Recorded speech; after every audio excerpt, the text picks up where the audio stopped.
بسم اللہ الرحمن الرحیم۔ السلام علیکم ورحمۃ اللہ وبرکاتہ۔ آج جس پہ بات کروں گا میں وہ شرک اور اس کی اقسام اور موجودہ پاکستان کی صورتحال اور جو خواب ہیں وہ اسلام میں حجت ہیں یا نہیں ہیں، اور پھر اس کے بعد جو لوگ میرے بارے میں باتیں کرتے ہیں اس کے بارے میں بھی میں ذکر کروں گا۔ تو سب سے پہلے تو یہ کہ تمام تعریفیں اللہ رب العالمین کے لیے ہیں، اور بے شک اللہ آسمانوں اور زمین کا مالک ہے، اور اس کے سوا ہم کسی کو معبود سمجھ کر نہیں پکاریں گے، اور بے شک اللہ سب سے بڑھ کر مہربان ہے۔ تو آج ہم دیکھتے ہیں کہ ہم جو مسلمان ہیں وہ تعداد میں بھی بہت زیادہ ہیں، اور حج اور عمرہ بھی پہلے سے بہت زیادہ کیا جاتا ہے، نمازیں بھی پہلے سے زیادہ پڑھی جاتی ہیں، اور صدقہ اور خیرات بھی پہلے سے زیادہ کیا جاتا ہے۔ تو کیا وجہ ہے کہ سب کچھ زیادہ ہونے کے باوجود ہم مسلمان جو ہیں وہ پستی میں ہی چلتے جا رہے ہیں، یعنی ہم اندھیروں میں ڈوبتے چلے جا رہے ہیں؟ تو اس کی آخر کیا وجہ ہے؟ اس کی ایک ہی وجہ ہے کہ جو گناہ اللہ کے نزدیک سب سے بڑا ہے اس کو آج کے دور میں ہم مسلمانوں نے سب سے چھوٹا گناہ سمجھنا شروع کر دیا ہے، اور اگر دوسرے معنوں میں دیکھیں تو ہم نے اس کو گناہ ہی نہیں سمجھا، اس کو گناہ ہی سمجھنا چھوڑ دیا ہے، اور وہ ہے شرک۔ شرک کے بارے میں اللہ نے قرآن میں بھی جگہ جگہ ارشاد فرمایا ہے کہ اللہ قیامت کے دن جس کے چاہے گا گناہ بخش دے گا، مگر شرک کبھی معاف نہیں کرے گا، اور جس نے شرک کیا اس نے اپنی جان پہ ظلم کیا۔ اور آج ہم مسلمانوں نے شرک کو شرک ہی سمجھنا چھوڑ دیا ہے، اور موجودہ دور میں اگر آپ دیکھیں تو یہ دنیا اتنی شرک سے بھر چکی ہے کہ اس سے پہلے کبھی نہیں تھی۔ میں آپ کو شرک اور اس کی اقسام جب بتاؤں گا تو آپ اپنے ارد گرد نظر گھما کے دیکھیں تو آپ کو بھی یہی لگے گا کہ شرک جو ہے وہ واقعی اب اس دنیا میں بہت زیادہ پھیل چکا ہے۔ تو اب جو موجودہ دور ہے اس میں جو شرک ہے وہ کیا چیزیں ہیں؟ شرک صرف یہ نہیں ہے کہ ہم زبان سے یہ کہہ دیں کہ اللہ کا کوئی شریک نہیں ہے، نہیں، ہمیں عملی طور پہ بھی اس چیز کو ثابت کرنا ہے کہ ہم عملی طور پہ بھی اللہ کے ساتھ کسی کو شریک نہیں ٹھہراتے۔ اگر آپ دیکھیں تو آج ہم نے آرٹ اور کلچر کے نام پہ، ڈیکوریشن کے نام پہ، اور اگر آپ دوسرے معنوں میں دیکھیں تو ہم نے کافروں کا کلچر جو ہے اس کو اڈاپٹ کیا ہے۔ تو ان چیزوں کے نام پہ ہم نے جو بت اور یہ جو اسٹیچوز ہیں یہ اپنے گھروں میں ہم نے سجا لیے ہیں، جو غیر ضروری تصویریں ہیں جو دیواروں پہ ہم نے اپنے گھروں میں سجا لی ہیں، یہ سب کی سب جو ہے نا یہ فارم آف شرک ہیں۔ اب اگر کسی کے گھر میں ڈیکوریشن پیس پڑا ہوا ہے، چاہے اس کی شکل کچھ بھی ہے، وہ کوئی خرگوش کی شکل ہو سکتی ہے، کوئی ہرن کی مجسمہ ہو سکتا ہے، کوئی شیر کا مجسمہ ہو سکتا ہے، کوئی ایگل ہو سکتا ہے، تو وہ بھی بت ہی ہے اس میں۔ اور ان بتوں میں جو خانہ کعبہ میں پڑے ہوئے تھے، جو ابراہیم علیہ السلام نے توڑے تھے، ان میں اور ان میں کوئی فرق نہیں ہے، وہ بھی بت ہے، یہ بھی بت ہے، صرف شکلوں کا فرق ہے، اور آپ کہہ لیں کہ جسامت کا فرق ہے۔ وہ بھی بے جان تھے، یہ بھی بے جان ہے۔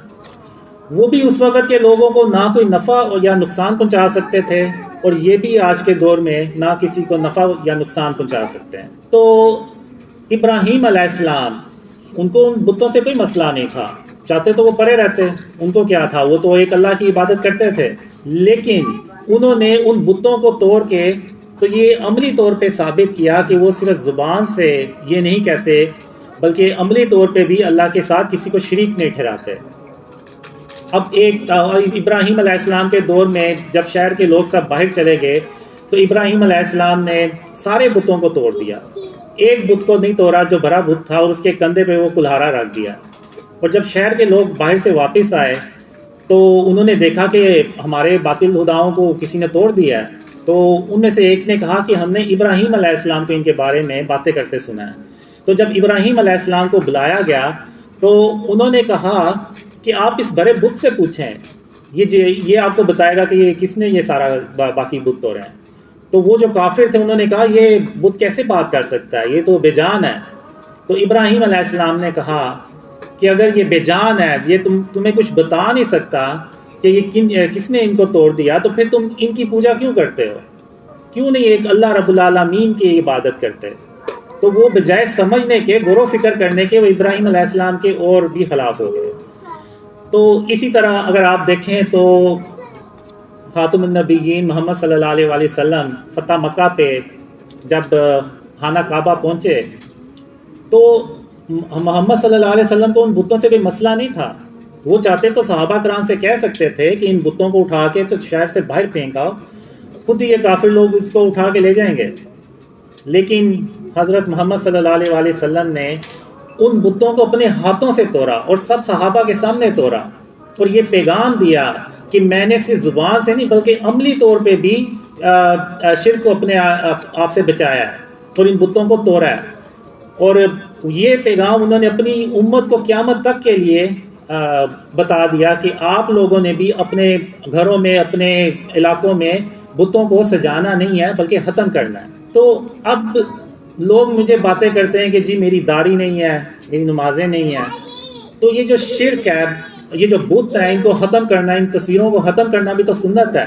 تو آپ جو میرے خلاف ویڈیوز بناتے ہیں اور مجھے کہتے ہیں کہ جی میری داڑھی نہیں ہے، تو یہ بتوں کو توڑنا، بتوں کو ختم کرنا، تصویروں کو ختم کرنا، یہ بھی تو سنت ہے. تو آپ یہ بھی سنت تو پوری کریں. یہ لوگ اس طرف نہیں آئیں گے. اب اگر آپ نظر دہرائیں تو آپ کو شرک کی بہت سی اقسام نظر آئیں گی. آپ بڑی بڑی ہاؤسنگ سوسائٹیز میں چلے جائیں، وہاں پہ انہوں نے بڑے بڑے بت بنائے ہوئے ہیں اور وہ یہ کہتے ہیں کہ یہ ہماری سوسائٹیز کی زینت بڑھاتے ہیں، یہ ہماری سوسائٹی کے خوبصورتی کو بڑھاتے ہیں. بلکہ ایک لاہور میں ایک بہت بڑی ہاؤسنگ سوسائٹی ہے، انہوں نے تو پورا ایک بلاک بنایا ہوا ہے احرام مصر کے اوپر، اور وہ جو باطل خدا ہیں وہ انہوں نے بڑے بڑے بنا کے رکھے ہوئے ہیں.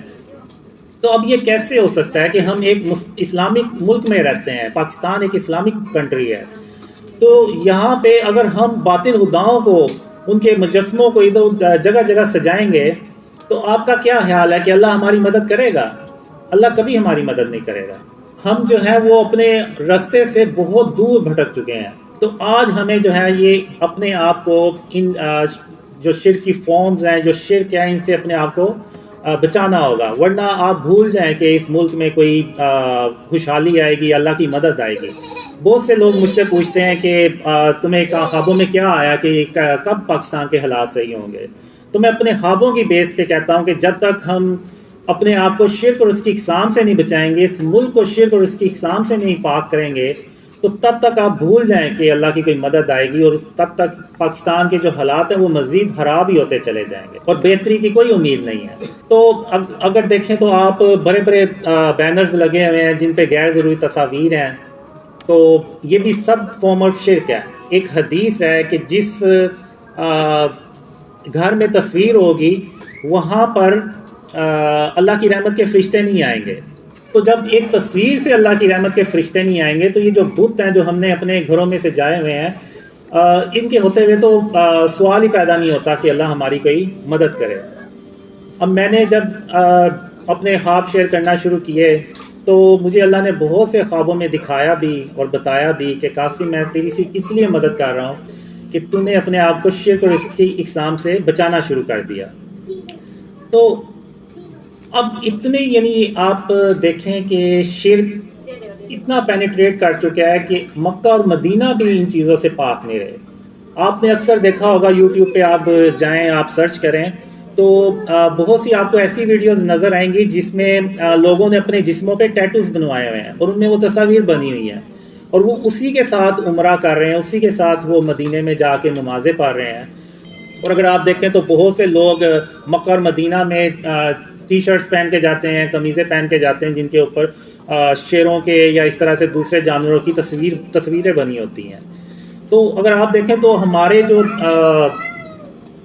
مکہ اور مدینہ جو اتنی پاک جگہ ہیں وہ بھی شرک سے نہیں بچی ہوئی، وہاں بھی شرک کی آپ کو اقسام نظر آئیں گے. اب جو موجودہ پاکستان کے حالات ہیں اگر آپ دیکھیں تو یعنی جس طرف ہم جا رہے ہیں، آپ کے بھی ذہن میں ہوگا کہ شاید آج سے 2-4 سال بعد ہمیں لائٹس اور پنکھے افورڈ کرنا بھی مشکل ہو جائے، جس طرح سے یہ بجلی کے بلز آ رہے ہیں اور مہنگائی ہو رہی ہے اور پیٹرول کی پرائسز اوپر جا رہی ہیں۔ تو یہ سب اس لیے ہو رہا ہے کہ ہم جو بھی پلانز بناتے ہیں گورنمنٹ کے لیول پہ، جو بھی پلانز بناتے ہیں، تو اللہ کی مدد ہمارے ساتھ ہوتی ہی نہیں ہے۔ جب اللہ کی مدد ہی ہمارے ساتھ نہیں ہوتی تو وہ جو پلانز ہم بناتے ہیں وہ بجائے کامیاب ہونے کے وہ الٹے ہو جاتے ہیں، اور ہم جو ہیں وہ اور زیادہ قرضہ لینا پڑتا ہے اور زیادہ مہنگائی کرنی پڑتی ہے۔ تو پاکستان جب بنایا گیا تو ہم نے اللہ کے نام پہ بنایا اس کو، یعنی پاکستان کا مطلب کیا؟ لا الہ الا اللہ۔ اور لا الہ الا اللہ کا مطلب کیا؟ کہ ایسی جگہ جو ہر طرح کے شرک سے پاک ہو۔ یہ نہیں ہے کہ ہم زبان سے تو کہتے ہیں کہ اللہ کا کوئی شریک نہیں ہے، لیکن عملی طور پہ ہم نے اپنے گھروں میں بت بھی سجائے ہوئے ہیں اور ہم نے تصاویر بھی لگائی ہوئی ہیں، اور ہم انڈین موویز بھی دیکھتے ہیں، اور انڈین موویز میں آپ کو شاید ہی کوئی ایسی مووی ملے جس میں وہ اپنے باطل خدا نہیں دکھاتے۔ تو یعنی ایک مسلمان جب وہ ایک مووی دیکھتا ہے انڈین مووی، اور اس میں وہ جب باطل خدا کے کرشمے دکھاتے ہیں اور بتاتے ہیں کہ ہیرو جو تھا وہ ناکام ہو رہا تھا اور باطل خدا نے اس کی مدد کی اور وہ کامیاب ہو گیا، اب وہ سٹوری ایک مسلمان اپنے کسی دوسرے مسلمان کو شیئر کرے گا اور کہے گا کہ یار تم بھی فلم دیکھنا بڑی اچھی ہے، تو وہ اب عملی طور پہ تو وہ شرک کر رہا ہے، وہ اپنی زبان سے مانے یا نہ مانے وہ ایک علیحدہ بات ہے، لیکن عملی طور پہ تو اس نے کیا ہے۔ جیسے یہ بت رکھے ہوئے ہیں اور تصاویریں رکھی ہوئی ہیں، تو ہمیں عملی طور پہ بھی یہ ثابت کرنا ہے کہ ہم شرک اور اس کی اقسام سے اپنے آپ کو بچاتے ہیں۔ تو اب جو اسٹیچوز ہیں، اب اللہ کی کچھ صفات ہیں، جیسے ایک صفت ہے کہ غرور اور تکبر جو ہے یہ صرف اللہ کی ذات ہے، یہ اللہ کی صفت ہے۔ غرور اور تکبر صرف اللہ رب العالمین کر سکتا ہے، اس کے علاوہ کوئی کرے گا تو وہ شرک کرے گا۔ تو اسی طرح اللہ کی ایک صفت ہے مصور، یعنی آرٹسٹ۔ تو اب یہ جتنی بھی تصویریں ہیں، یہ جتنے بھی بت ہیں، مجسمے ہیں، یہ صرف اللہ رب العالمین ہی بنا سکتا ہے۔ اب جیسے قرآن میں اللہ نے آدم علیہ السلام کا ذکر کیا ہے کہ آدم علیہ السلام کا اللہ نے پہلے مجسمہ بنایا مٹی کا، پھر اس میں جان ڈالی تو وہ آدم علیہ السلام زندہ ہو گئے۔ تو اب آپ کا کیا خیال ہے، یہ جو ہم پرند دیکھتے ہیں، پرندے دیکھتے ہیں، یہ جو جانور دیکھتے ہیں، ہاتھی، گھوڑا اور دوسرے جانور، شیر، چیتے اور مچھلیاں، کیا یہ خود بخود پیدا ہو گئی ہوں گی؟ نہیں، اللہ نے ان کے بھی پہلے مجسمے بنائے ہوں گے اور ان میں جان ڈالی ہوگی اور یہ زندہ ہو گئے۔ تو یعنی اس سے ثابت یہ ہوا کہ جو مجسمے بنانا ہے یہ اللہ رب العالمین کا کام ہے، یہ اس کی صفت ہے، کیونکہ وہی ان میں جان ڈال سکتا ہے۔ اور یہ جب کوئی انسان یہ کام کرے گا، بت بنائے گا اور دوسری چیزیں کرے گا، تصویریں بنائے گا، تو وہ شرک کرے گا، کیونکہ وہ اس میں جان تو نہیں ڈال سکتا۔ تو قیامت کے دن اللہ جنہوں نے بت بنائے ہیں، جنہوں نے بت اپنے گھروں میں رکھے ہوئے ہیں، اللہ ان سے کہے گا کہ اس میں جان ڈالو، وہ نہیں جان ڈال سکیں گے۔ جب وہ جان نہیں ڈال سکیں گے تو اللہ جو ہے وہ ان کو جہنم میں پھینک دے گا۔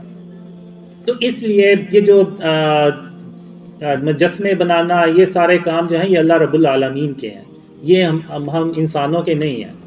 خاص طور پہ ہم مسلمانوں کو تو ہر حال میں ان چیزوں سے اپنے آپ کو بچانا ہے۔ اب ہم کرتے کیا ہے کہ ہم نے اللہ کو خوش کرنے کی بجائے اپنے نفس کو خوش کرنا شروع کر دیا، اور ہم اتنے یعنی نفس کے غلام بن گئے ہیں کہ ہم بیسیکلی کافروں کی کاپی کرنا چاہتے ہیں۔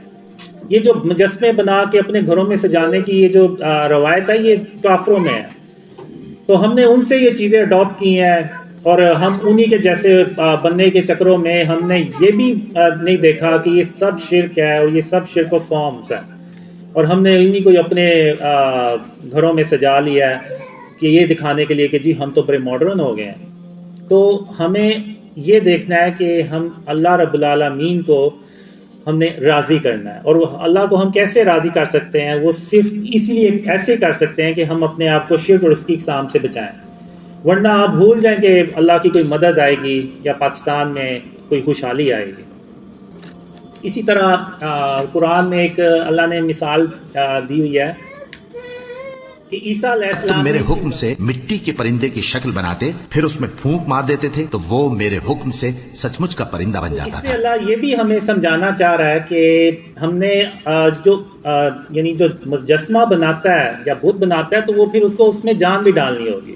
اب چونکہ عیسیٰ علیہ السلام اللہ کے نبی ہیں، تو انہوں نے اس میں اللہ کے حکم سے جان بھی ڈال دی۔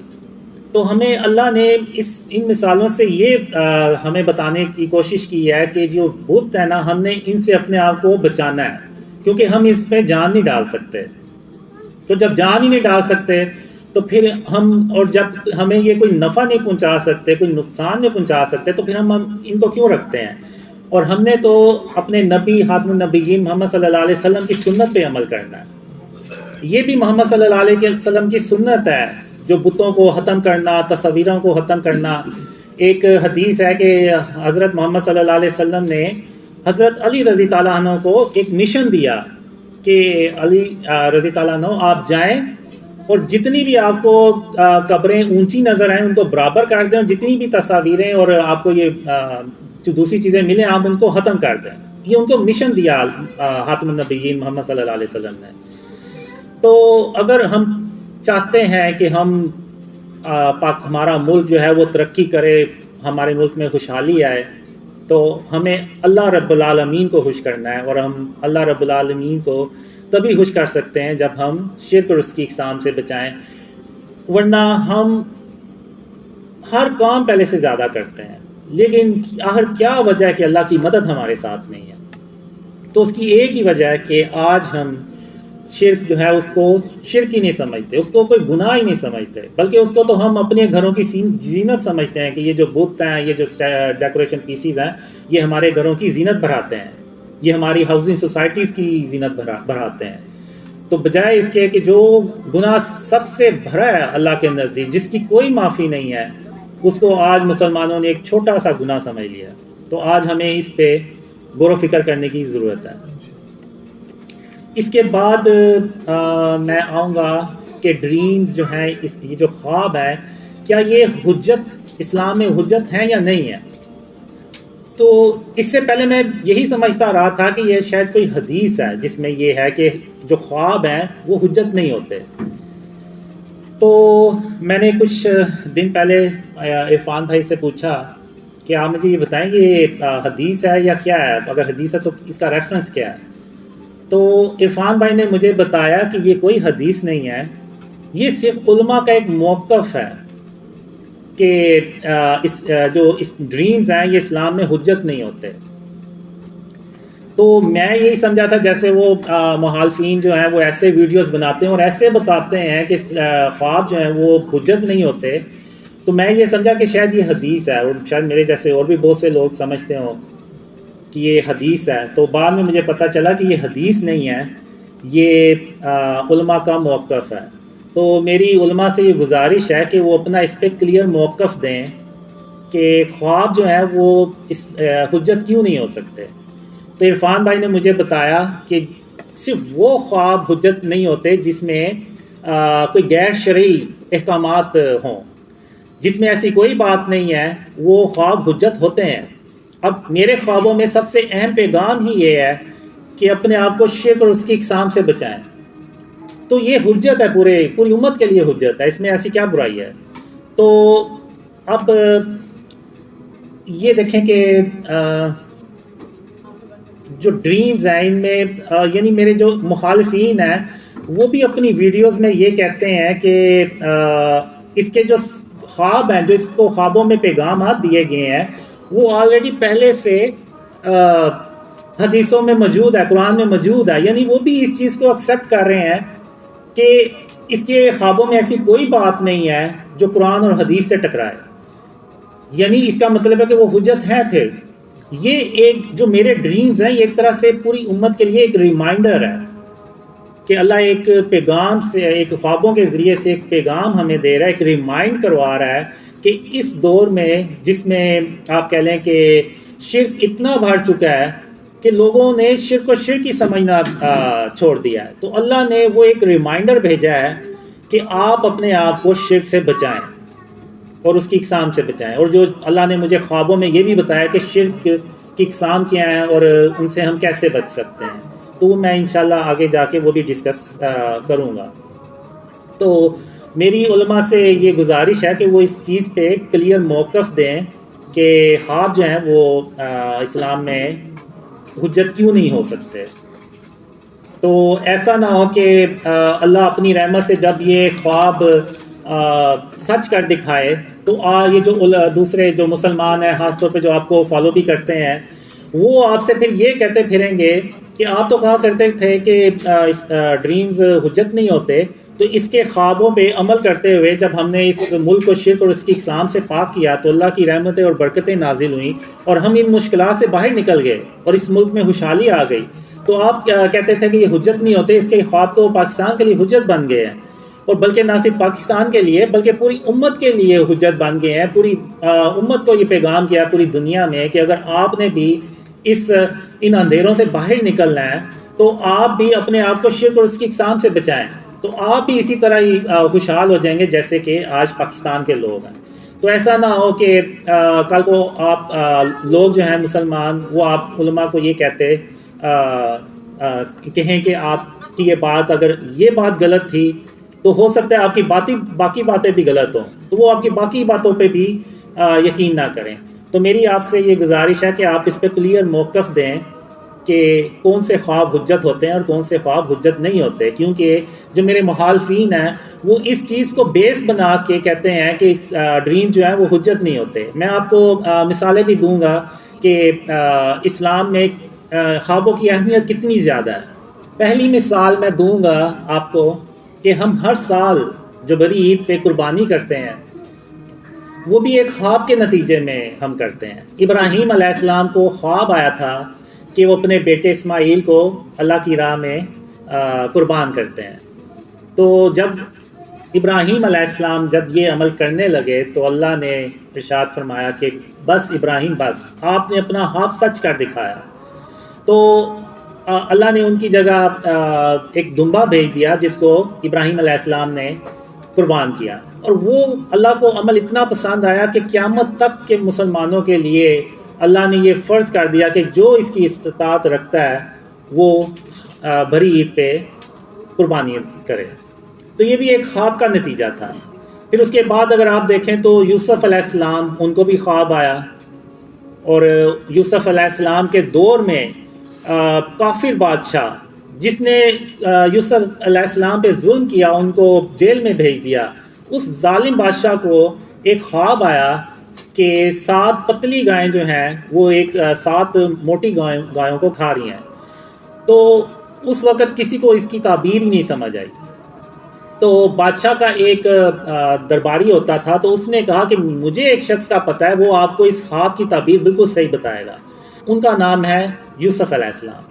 تو جب یوسف علیہ السلام کو بلایا گیا تو یوسف علیہ السلام نے جو اس خواب کی تعبیر بتائی وہ یہ بتائی کہ 7 خوشحالی کے سال آئیں گے، پھر اس کے بعد 7 خشک سالی کے سال آئیں گے۔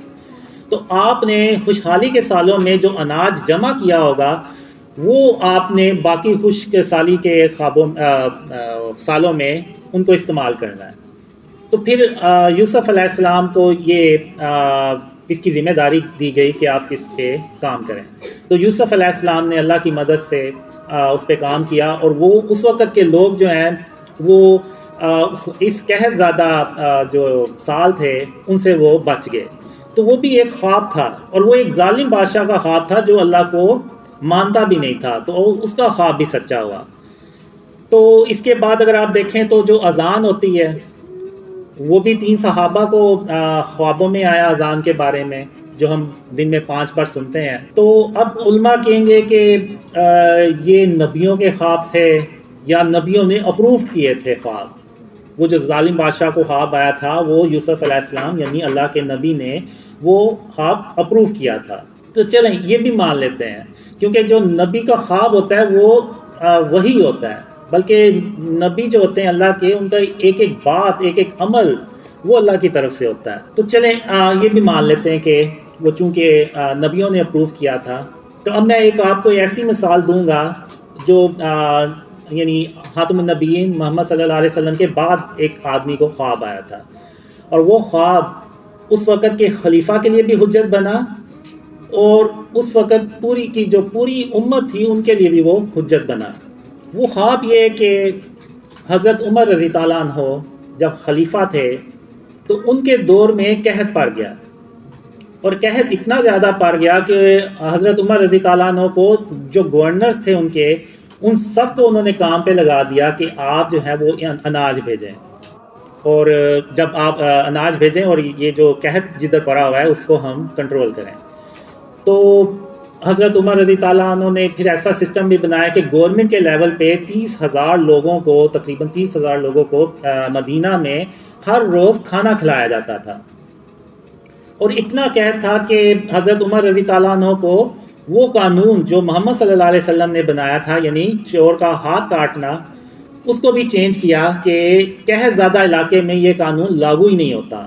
تو یعنی اتنا شدید وہ قحط تھا، اور کئی مہینوں تک وہ قحط چلا، اور وہ حضرت عمر رضی تعالیٰ عنہ یعنی جو خلیفہ تھے ان کو بھی کوئی رستہ نہیں تھا مل رہا کہ ہم اس قحط سے کیسے باہر نکلیں۔ پھر اس وقت ایک آدمی کو جو عام شخص تھا اس کو خواب آیا، ان کی خواب میں حضرت محمد صلی اللہ علیہ وسلم آئے اور حضرت عمر رضی تعالیٰ عنہ کے لیے ایک پیغام بھیجا۔ وہ شخص حضرت عمر رضی تعالیٰ عنہ کے پاس گئے اور اپنا خواب انہوں نے حضرت عمر رضی تعالیٰ عنہ سے شیئر کیا، بیان کیا۔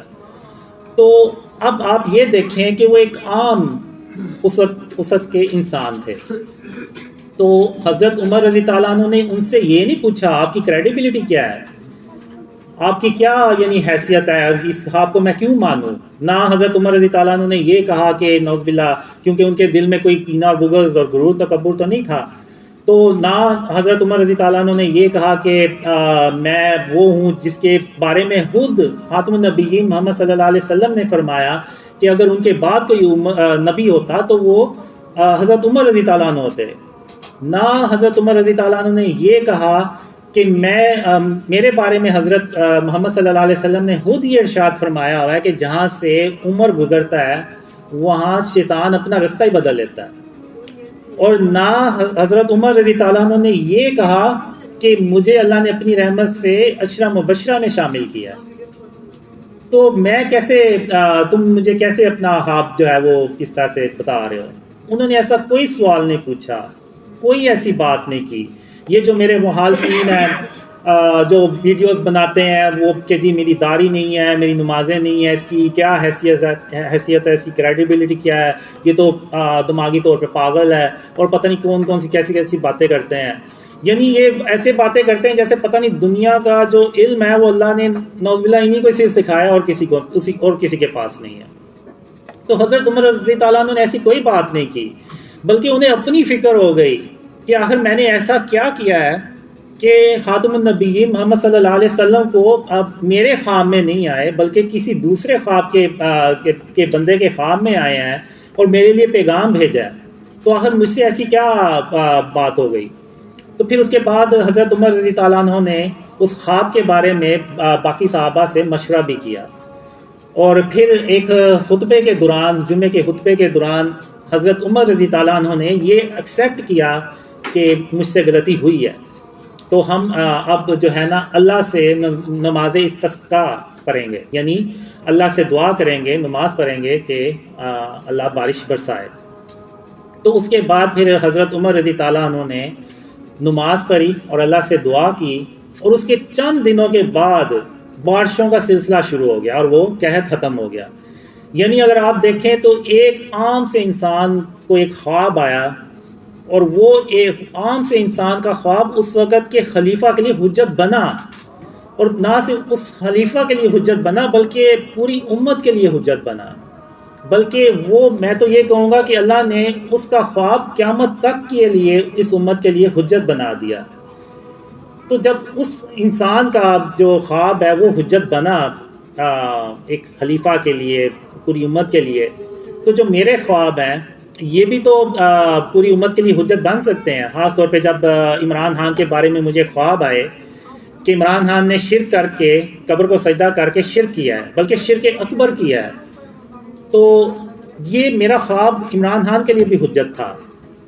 تو اب یہ جو آپ کو میں نے مثال بنائی ہے، اب ضروری نہیں ہے کہ اگر اس مثال سے ہمیں کوئی فائدہ یا ہماری زندگی میں کوئی اس کا ہمیں ضرورت نہیں پڑی تو کسی کو بھی نہیں پڑی ہوگی. اگر آپ تاریخ دیکھیں تو بڑے بڑے لیڈر گزرے ہیں، ارطغرل، عثمان، محمود غزنوی، ٹیپو سلطان، ان کے اوپر بھی کئی بار مشکل وقت آئے ہوں گے. تو انہوں نے بھی اس وقت ہو سکتا ہے اپنے آپ کو یہ کہہ کے حوصلہ دیا ہو کہ حضرت عمر رضی اللہ عنہ پہ جب مشکل وقت آیا تو انہوں نے بھی اللہ پہ توکل کیا اور اللہ سے دعا کی اور اللہ سے مدد مانگی، تو اللہ نے بارش کر دی اور وہ قحط ختم ہو گیا. تو آج ہم بھی اگر اللہ پہ توکل کریں گے، اللہ سے مدد مانگیں گے، تو اللہ ہماری بھی ایسے ہی مدد کرے گا جیسے کہ حضرت عمر رضی اللہ عنہ کی مدد کی. تو یہ ہو سکتا ہے کتنے لیڈرز گزرے ہوں، ان کے لیے یہ خواب حجت بنا ہو، بلکہ یہ خواب میرے لیے بھی حجت بنتا ہے. میں جو دعویٰ نہیں کرتا، اب لوگ کہتے ہیں کہ جی میرے بارے میں ایسے جھوٹے کہیں ہوئے ہیں کہ جی میں نے کوئی دعویٰ کیا. آپ مجھے کوئی ایک ویڈیو کلپ دکھائیں، کوئی آڈیو کلپ دکھا دیں کہ جہاں پہ میں نے کوئی دعویٰ کیا. بلکہ میں اس خواب کا، میں اس واقعے کا، حضرت عمر رضی اللہ عنہ کا واقعہ جو ہے وہ ایک شخص کو خواب میں بتاتا ہوں کہ میں کیوں نہیں کوئی دعویٰ کروں گا، کیونکہ جس طرح حضرت عمر رضی اللہ عنہ نے اللہ پہ توکل کیا تو اللہ نے ان کی مدد کی اور وہ اس قحط سے باہر نکلے، ورنہ انہیں کوئی صورت ہی نہیں تھی نظر آ رہی کہ اس قحط سے کیسے ہم باہر نکلیں گے. تو اللہ نے ایک خواب کے ذریعے سے حضرت عمر رضی اللہ عنہ کو وہ رستہ دکھایا. تو اسی طرح میں بھی صرف اللہ رب العالمین پہ توکل کروں گا تو ہی یہ میرے ڈریم اللہ جو ہے اپنی رحمت سے، اپنی مدد سے ان کو سچا کر کے دکھائے گا. ورنہ میں بھی اللہ کے سوا نعوذ باللہ کسی اور پہ توکل کر دوں تو پھر بھول جائیں کہ یہ خواب کبھی سچے ہوں گے یا پھر کبھی پھیلیں گے. تو یہ صرف اس لیے پھیل رہے ہیں، صرف اس لیے ہو رہا ہے سب کچھ کہ یہ اللہ کی رحمت ہے اور اس کی مہربانی ہے کہ اس نے مجھے اپنے اوپر توکل کرنے کے لیے میرا دل جو ہے وہ مضبوط کیا. میں پھر علماء سے کہوں گا کہ آپ اس پہ کلیئر موقف دیں.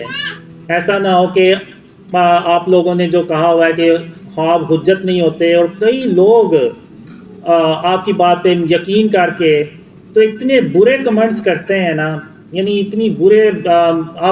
میں علماء سے کہوں گا آپ ذرا ان ویڈیوز پہ جا کے کمنٹس تو چیک کریں کہ وہ کمنٹس کیسے کرتے ہیں. یعنی آپ دیکھیں کہ ایک بحیثیت مسلمان وہ لوگ کیسے کسی دوسرے مسلمان کے بارے میں اس طرح سے نقصان پہنچا سکتے ہیں. یعنی یہ حدیث ہے کہ مسلمان وہ ہے جس کی زبان اور جس کے ہاتھ سے دوسرا مسلمان محفوظ رہے. تو اب ایسا نہ ہو کہ ان کا یہ عمل قیامت کے دن ان کی گلے کی ہڈی بن جائے جو نہ ان سے نگلی جائے اور نہ پھر ان سے اگلی جائے. ایک موجودہ دور میں بھی ایک واقعہ ہوا جس کی وجہ سے آج ہم یہاں پہ بیٹھے ہوئے ہیں. تو وہ بھی ایک خواب کا نتیجہ تھا. بابا قوم محمد علی جناح جب یہاں سے تانگ آ کے تو یو کے چلے گئے. تو جب وہ یو کے میں تھے تو اس وقت بابا قوم محمد علی جناح کو حضرت محمد صلی اللہ علیہ وسلم کی زیارت ہوئی اور انہوں نے کہا کہ محمد علی جناح واپس جاؤ تم اور وہاں پہ برے صغیر کے مسلمانوں کی مدد کرو. تو پھر اس خواب کے بعد وہ واپس پاکستان آئے اور پاکستان کے لیے انہوں نے جد و جہد کی اور اللہ کی رحمت سے پاکستان یہ وجود میں آیا جہاں ہم اس وقت بیٹھے ہوئے ہیں. تو یہ بھی ایک خواب کا نتیجہ ہے. اگر ہو سکتا ہے اس وقت بابا قوم محمد علی جناح کو وہ خواب نہ آتا تو وہ پاکستان ہی نہ آتے اور اس صورت میں پاکستان وجود میں ہی نہ آتا. تو پاکستان کا جو وجود ہے وہ بھی ایک خواب کے نتیجے میں آیا تھا. یہ بھی ایک مثال ہے. اب اسلام میں ڈریمز کی جو اہمیت ہے وہ کیا ہے کوئی بھی نہیں بتاتا. یہ جتنے بھی میرے خلاف ویڈیوز بناتے ہیں بس یہ کہتے ہیں کہ جی اسلام میں خواب حجت نہیں ہوتے اور اس بیس پہ مجھے وہ جھٹلاتے ہیں، میرے خوابوں کو بھی جھٹلاتے ہیں. آخر اس میں ایسی بات ہی کیا ہے؟ یہی تو پیغام ہے میرے خوابوں میں سب سے بڑا کہ اپنے آپ کو شرک اور اس کی اقسام سے بچائیں. اس میں کیا برائی ہے؟ تو پوری امت کے لیے حجت ہے. اب حضرت محمد صلی اللہ علیہ وآلہ وسلم ہر فجر کی نماز کے بعد صحابہ سے پوچھا کرتے تھے کہ آپ کو کوئی خواب تو نہیں آیا؟ آپ جس کو خواب آئے وہ شیئر کرے. اور پھر ایک حدیث میں خاتم النبیین محمد صلی اللہ علیہ وسلم نے فرمایا کہ نبوت کا سلسلہ ان پہ ختم ہو گیا. محمد صلی اللہ علیہ وسلم اللہ کے آخری رسول ہیں، تھے اور رہیں گے. ان کے بعد نہ کسی نبی نے آنا نہ کسی رسول نے آنا. ان پہ نبوت کا سلسلہ ختم ہو گیا. لیکن محمد صلی اللہ علیہ وسلم نے یہ بھی ارشاد فرمایا کہ میرے جانے کے بعد مبشرات کا سلسلہ باقی رہے گا. تو صحابہ نے پوچھا یہ مبشرات کیا ہیں؟ تو آپ صلی اللہ علیہ وسلم نے فرمایا سچے خواب. یعنی سچے خواب جو ہیں، یعنی سچے خواب کا مطلب یہ نہیں کہ وہ اچھے ہی ہوں، بعض اوقات ہوتا ہے کہ برے خواب بھی سچے ہو جاتے ہیں، تو وہ سچے خوابوں کا ذکر ہوا ہے. اور پھر ایک صحیح مسلم بخاری کی حدیث ہے کہ جس میں آپ صلی اللہ علیہ وسلم نے فرمایا کہ سچے خواب جو ہیں یہ نبوت کا 46واں حصہ ہے. ابن ماجہ میں ہے کہ 170 سچے خواب جو ہے نا وہ نبوت کا 170واں حصہ ہے. ایک حدیث میں 40واں حصہ ہے، اور ایک حدیث میں تو 25واں حصہ لکھا ہوا ہے. اور یہ سب حدیثوں میں موجود ہے. یعنی یہ خواب و اسلام میں خوابوں کی اہمیت بیان کی گئی ہے. اور یہ کس نے بیان کی ہے؟ یہ خاتم النبیین محمد صلی اللہ علیہ وسلم نے بیان فرمائی ہے. تو ہم نے یہ حدیثوں کو بھلا دیا، اور وہ جو علماء کا موقف ہے اس کو اتنا سٹرونگلی ہم پیش کرتے ہیں کہ پتہ نہیں جیسے وہ کوئی حدیث ہے. تو میں پھر یہی کہوں گا کہ آپ علماء سے کہ اس پہ کوئی کلیئر موقف دیں. میرے خوابوں میں یہ ہے کہ جو شرک ہے اس کی اقسام، شرک اور اس کی اقسام سے اپنے آپ کو بچائیں. تو بہت سے لوگ کہتے ہیں کہ جی یہ تو شیطان آ کے آپ کو بہکا رہا ہے. تو میں ان سے پوچھتا بھی ہوں کہ کیا نعوذ باللہ شیطان جو ہے وہ اس نے توبہ کر لی ہے کہ وہ سیدھے رستے پہ آ گیا اور مجھے آ کے بتا رہا ہے کہ یار تم اپنے آپ کو شرک اور اس کی اقسام سے بچاؤ، نہیں تو قیامت کے دن اللہ جو ہے نا وہ شرک معاف نہیں کرے گا. یہ کیسے ہو سکتا ہے کہ شیطان آ کے مجھے کہے کہ تم غرور اور تکبر نہ کرو؟ شیطان آ کے مجھ سے کہے کہ اپنے سینے سے کینہ اور بغض نکال دو. شیطان مجھ سے یہ کہے آ کے کہ زمین پہ اکڑ کے مت چلو، عاجزی سے چلو اور سر کو جھکا کے چلو. یہ کیسے ہو سکتا ہے کہ شیطان مجھے یہ چیزیں آ کے سکھانا شروع ہو جائے کہ اپنی جو کھانے کی برتن ہیں ان کو اپنی انگلی سے چاٹ کے صاف کر لیا کرو. تو یعنی یہ کیسے ہو سکتا ہے کہ یعنی کسی کا مذاق نہ ہو رہا ہو، کسی دوسرے مسلمان کا مذاق نہ ہو رہا ہو. یہاں تک اللہ نے مجھے کہا کہ کسی مسلمان کا جب تم مذاق اڑاتے ہو تو تم اس کا نہیں، بلکہ کسی مسلمان کا نہیں، کسی انسان کا. اب وہ انسان مسلمان بھی ہو سکتا ہے اور کافر بھی ہو سکتا ہے. تو یعنی مجھے اللہ نے حرام میں کسی کافر کا بھی مذاق اڑانے سے منع فرمایا کہ کیونکہ اس صورت میں تم اس کا مذاق نہیں اڑا رہے ہو، تم نعوذ باللہ اللہ رب العالمین کا مذاق اڑا رہے ہو. کچھ اللہ نے اس کو پیدا کر کے اس کو ایسا بنا کے نعوذ باللہ کوئی بہت بڑی غلطی کر دی. تو اللہ نے مذاق اڑانے سے بھی منع فرمایا. تو یہ کیسے ہو سکتا ہے کہ شیطان جو ہے وہ سیدھے رستے پہ آ گیا مجھے یہ چیزیں سکھا رہا ہے؟ تو آپ یعنی مجھے یہ جو ویڈیوز بناتے ہیں وہ خود کہتے ہیں کہ اس کے خوابوں میں وہی چیزیں جو پہلے سے موجود ہیں، تو پھر یہ کیسے حجت نہیں ہو سکتی؟ تو اس پہ بھی ذرا کلیئر بات کی جائے. اب میں بات کروں گا 6 ستمبر کے حوالے سے، کیونکہ آج 6 ستمبر بھی ہے. تو آج کے دن ہم پاکستانی جو ہیں وہ اپنے شہداء کو یاد کرتے ہیں، ان کی قربانیوں کو یاد کرتے ہیں. اب اگر آپ دیکھیں تو آج ہم یعنی خاتم النبیین محمد صلی اللہ علیہ وسلم کا جو رستہ ہے وہ اس سے اتنی دور جا چکے ہیں کہ ہم جو ہے نا وہ اندھیروں میں ڈوب چکے ہیں. اب میں army chief general Asim Munir ان سے گزارش کروں گا کہ آپ اب میں جو بات کرنے جا رہا ہوں اس پہ تھوڑا سا آپ بھی غور کریں. آرمی چیف صاحب، ہم اپنے شہداء سے جتنی مرضی محبت کرنے والے بن جائیں، ہم اتنی محبت کبھی نہیں کر سکتے جتنی محبت خاتم النبیین محمد صلی اللہ علیہ وآلہ وسلم اپنے چچا حضرت حمزہ رضی تعالیٰ عنہ سے کرتے ہیں یا اپنے باقی صحابہ سے کرتے ہیں. ہم ان کے جیسی محبت اپنے شہداء سے کر ہی نہیں سکتے. تو جب حضرت حمزہ رضی تعالیٰ عنہ کو غزوہ احد میں شہید کیا گیا تو اس کے بعد خاتم النبیین محمد صلی اللہ علیہ وسلم نے اپنے صحابہ سے یہ نہیں کہا کہ آپ ان کا مجسمہ بنائیں یا تصویر بنائیں تاکہ میں ان کو یاد کیا کروں. نہیں، انہوں نے ایسا نہیں کیا. انہوں نے اپنے چچا کے لیے اللہ سے دعا مانگی. اور باقی بھی صحابہ شہید ہوئے، کئی جنگوں میں آپ صلی اللہ علیہ وسلم کے ساتھ شہید ہوئے. محمد صلی اللہ علیہ وسلم نے کبھی کسی کا مجسمہ نہیں بنوایا، نہ کبھی کسی کی تصویر بنوائی. کہ ان کو یاد کیا جائے، بلکہ آپ صلی اللہ علیہ وسلم نے دعا فرمائی. یعنی جو سنت ہے وہ شہیدوں کے لیے دعا کی سنت ہے، نہ کہ ان کے مجسمے بنا کے تو ہم ان کو رکھیں یا ان کی تصاویر ہم لگائیں. آج کیا ہوتا ہے، آج 6 ستمبر ہے، تو آج کے دن کیا ہوتا ہے کہ ہم اپنے شہیدوں کو یاد کرتے ہیں، مجسمے بنا کے یاد کرتے ہیں کہ یہ اس شہید کا مجسمہ ہے کہ جنہوں نے 1965 میں لاہور میں دشمن کو کئی دن تک روک کے رکھا. پھر ہم بتاتے ہیں کہ یہ ان شہید کا مجسمہ ہے کہ جنہوں نے اپنا جہاز گرا دیا لیکن دشمن کی غلامی قبول نہیں کی. پھر ہم بتاتے ہیں کہ یہ اس شہید کا مجسمہ ہے کہ جنہوں نے کارگل میں جام شہادت نوش فرمایا. یعنی آج ہم اس طرح سے اپنے شہیدوں کو یاد کرتے ہیں.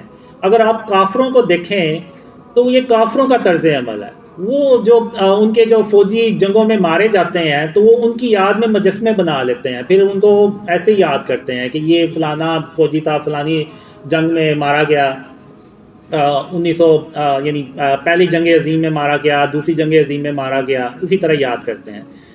تو آرمی چیف صاحب، آپ اگر صدیوں پیچھے چلے جائیں تو کافر لوگ کیا کرتے تھے، بلکہ ابھی بھی کرتے ہوں گے. اس وقت کافر لوگ کیا کرتے تھے، انہوں نے مجسمے بنائے ہوئے تھے باطل خداؤں کے کہ یہ مجسمہ جو ہے باطل خدا کا یہ بارش برسانے والا ہے، یہ مجسمہ جو ہے یہ رزق فراہم کرنے والا ہے، یہ باطل خدا کا مجسمہ ہے، یہ ہماری پریشانی ہے، مصیبتیں دور کرتا ہے، نعوذ باللہ.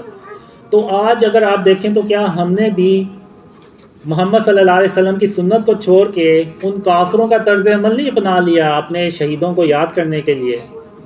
اور آپ مجھے یہ بتائیں جنرل صاحب کہ جو کعبہ میں 360 بت پڑے ہوئے تھے، ان بتوں میں، ان مجسموں میں، اور یہ جو آج ہم نے شہداء کے مجسمے بنا لیے ہوئے ہیں، ان میں اور ان میں کیا فرق ہے؟ ایون اگر آپ دیکھیں تو آرمی کی بیسس پہ ہم چلے جائیں تو وہاں بھی وہ مجسمے بنے ہوئے ہیں جس میں وہ کمانڈرز دکھائے ہوئے ہیں جنہوں نے مختلف ایکشنز بنائے ہوئے ہیں. تو ان مجسموں میں اور جو 360 مجسمے خانہ کعبہ میں پڑے ہوئے تھے، ان میں اور ان میں کیا فرق ہے؟ یا جو ابراہیم علیہ السلام نے بت توڑے تھے، ان میں اور ان میں کیا فرق ہے؟ کوئی فرق نہیں ہے. وہ بھی بت تھے، یہ بھی بت ہیں، وہ بھی بے جان تھے، یہ بھی بے جان ہے. تو کیا ایسا نہیں ہوا کہ ہم نے محمد صلی اللہ علیہ وسلم کا جو راستہ تھا اس کو چھوڑ کے تو ہم نے کافروں کا طرز عمل اپنا لیا ہے، اور کافروں کو خوش کرنے کے لیے ہم نے یہ مجسمے بنا لیے ہیں، اور ہم بھی ان کو ایسے یاد کرتے ہیں جیسے کہ کافر لوگ ان کو یاد کرتے ہیں. ہمیں آج حضرت محمد صلی اللہ علیہ وسلم جو ہمارے آخری نبی ہیں، جن کے ہم امتی ہیں، ان کے نقش قدم پہ ہم نے آج چلنا ہے. اور ان کے نقش قدم پر چلنے کے لیے پہلا جو قدم ہے وہ ہے توحید کا. اور توحید کیا ہے؟ کہ لا الہ الا اللہ، کہ اللہ کے سوا کوئی معبود نہیں ہے. اور ہم نے یہ بات صرف اپنی زبان سے نہیں پوری کرنی بلکہ اپنے عمل سے بھی پوری کرنی ہے.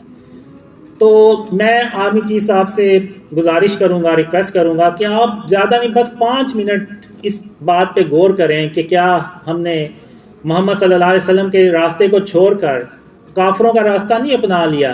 کیا جو آج ہمارے ملک کے حالات ہیں، کیا وہ اس وجہ سے تو نہیں ہے کہ ہم نے محمد صلی اللہ علیہ وسلم کا راستہ چھوڑ کے کافروں کے راستے پہ چلنا شروع کر دیا ہے؟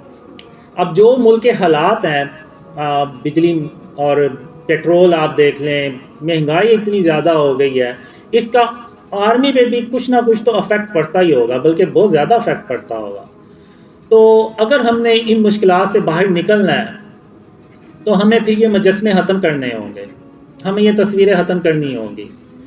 نہیں تو آپ بھول جائیں کہ اللہ کی مدد آئے گی اور ہم ان مشکلات سے کبھی باہر نکل سکیں گے. آرمی چیف صاحب، جب ہم ان مجسموں کو ختم کریں گے اور کافروں کے طرز عمل کو چھوڑ کے، تو ہم اللہ اور اس کے رسول صلی اللہ علیہ وسلم کے راستے پہ چلیں گے، جو خاتم النبیین محمد صلی اللہ علیہ وسلم کا راستہ ہے، اس پہ چلیں گے تو اللہ ہماری ایسے مدد کرے گا کہ اللہ اپنی رحمت سے 3000 کالے رنگ کے جنگی جہاز بھیجتا ہے، اور وہ اتنے پاورفل ہوتے ہیں جیسے یعنی ناقابل شکست کالے رنگ کے جنگی جہاز ہوتے ہیں. تو ان جنگی جہازوں کو دیکھ کے میں نے ڈریمز میں دیکھا ہے کہ ایون ملٹری انجینئرز وہ ہکے بکے رہ جاتے ہیں کہ پاکستان نے اتنے شورٹ ٹائم میں یہ جنگی جہاز بنا کیسے لیے ہیں.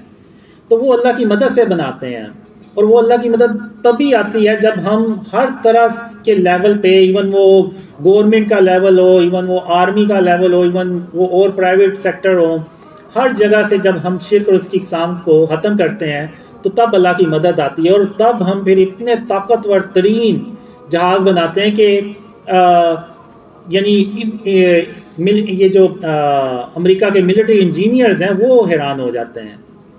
تو یہ تبھی ہوگا جب ہم شرک اور اس کی اقسام سے اپنے آپ کو بچائیں گے.